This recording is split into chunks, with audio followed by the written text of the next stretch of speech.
lang magpasalamat talaga sa Shopee. Like, super salamat talaga. And actually, na-unbox ko na. Gusto ko lang i-share kasi na finally, I got the camera that I've always wanted to buy.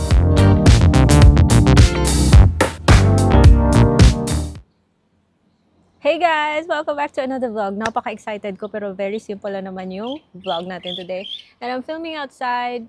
Wala lang, for no reason.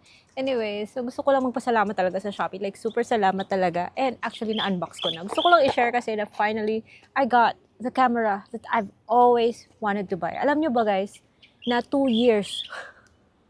2 years tong nasa cart lang. At pinag-isipan ko talaga kung hindi ko talaga alam kung check out ko siya ever. Basta nasa cart ko lang. And minsan out of stock siya, minsan bumabalik. Pero sabi ko, kailan ko pa kaya to finally check out? Kasi nung first nung lumabas, it was like 28 something. At kung bibilin mo yung creator bundle, mas mahal siya, 38 something. So, binili ko siya sa Shopee.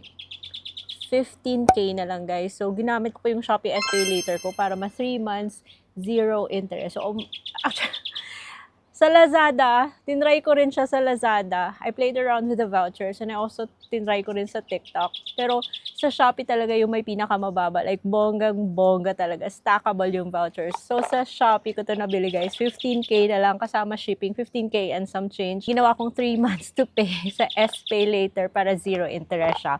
O bang, so what came in the box kasi simpleng-simple lang. Yung ano lang talaga, yung basic package ang kinuha ko guys. And what I got is just a camera and hindi ko pa siya natatry. As you can see, meron pa nga siyang sticker, oh. Kinabit ko lang yung kanyang handle with a 1/4 inch na thread para ma-mount siya sa mga tripods na kailangan i-screw. And ito lang yung kasama niya, yung kanyang case. Actually, meron akong DJI Pocket Osmo Pocket 2 at syempre luma na siya. Binigay ko siya sa anak ko kasi she wanted to experiment with filmmaking because I have several newer action cameras naman. So, hindi naman ako guys nagta-travel vlog kasi alam niyo naman yung main content ko is about utang, but when we go places, I make videos for memory. So, pang pamilya bale. So, kaya gusto ko to. Actually, I have bigger cameras, yung mga Sony, pero pang studio sila. But for this one, pang travel talaga yung atake nito guys. So, matagal siyang nasa cart for 2 years. At tsaka yung kasama niya pala is this cable. So, marami na ako mga cable na ganito guys from different cameras na na-try ko. And hindi ko na binili yung creator bundle kasi meron na ako nito. Yung DJI Mic 2, which is still compatible. O, ayan. Kasi yung isa pang camera, yung isa kong camera. So, even before, well, this one guys, lumabas na yung yung Pocket 4. Pero sabi ko, hindi naman masyado talaga malaki yung in-improve. Yung para sa akin na, I never buy DJI cameras na bagong release, guys. Kasi para sa akin, konti lang naman kasi yung difference. And tumatagal talaga yung mga DJI camera sa akin bago ko siya palitan. So, nakakailang, version pa siya bago ako Pero this one, from 2, so 2 years. 2 years siya naka-add to cart lang. Ngayon ko lang talaga siya na-check out dahil sa discount, guys. So, para sa akin, mas bongga yung sa Shopee. So, yung before ko to nakuha, guys, I've been using this DJI. O, kita nyo, hindi nga ako bumili ng 6. Hindi rin ako bumili ng 5. But, I got this one instead, yung Action 4. Kasi ito yung gamit ko for bike. So, when I got this, it's 16K. Like I said, hindi ako bumibili ng mga bagong release na camera, guys. So, right now, I'm filming from the Insta360 Ace Pro. Pero this is sa asawa ko.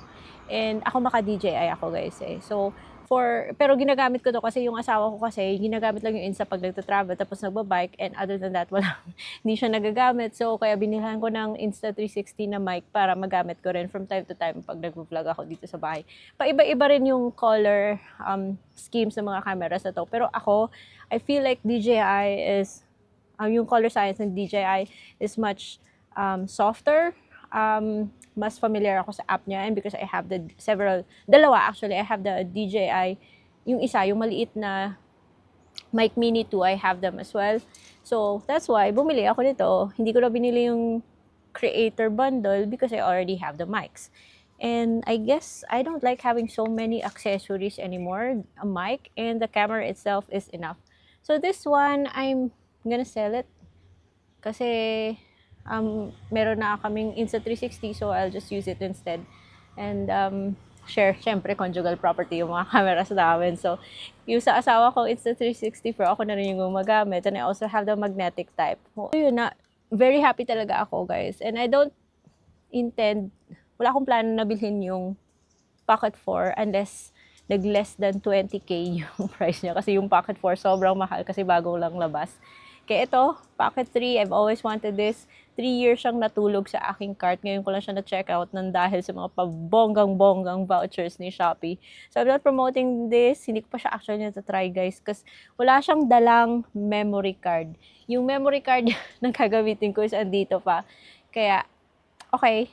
So, this one, I'm just gonna hold on to this for as long as I can, or baka bigay ko na rin sa anak ko dahil luma na rin yung Pocket 4 o yung Pocket 2, or benta ko kung may bibili pa. And kasi ito robust naman siya, magagamit ko pa rin for my bike adventures. Kasi pag nagbabike ako, ito yung gamit ko, tinatanggal ko lang siya sa tripod. Yan, kasi lagay ko lang siya sa bulsa and that's it. Pag nagbabike ako, kasi the colors are really nice. Kasi mas lighter siya kaysa sa 360 Ace Pro na gamit ko ngayon. And mas comfortable naman kaya gamitin yung may monitor kaysa dun sa magnetic na minsan, surprise! Ganito pala yung tsura ng footage mo. So this one, finally, ang babaw ng kaligayahan ko. May sticker pa nga, guys, hindi ko pa natatanggal. So, hindi ko pa siya natatry ever. Ewan ko kung may battery to. O wala. Ay, may charge na pala. O, ayan, bongga. Kaso wala siyang memory card. So, hindi pa rin ako makakapag-video nito. Isi-set up ko pa ito mamaya, guys. Ayan. Oh, bongga. Saya ko. Pero mas mabigat siya kaysa sa Pocket 2. Ito mas mabigat and mas bulky siya kaysa sa Pocket 2. Pero okay pa rin. It's comfortable pa rin sa kamay. Comfortable sa kamay. Ganun.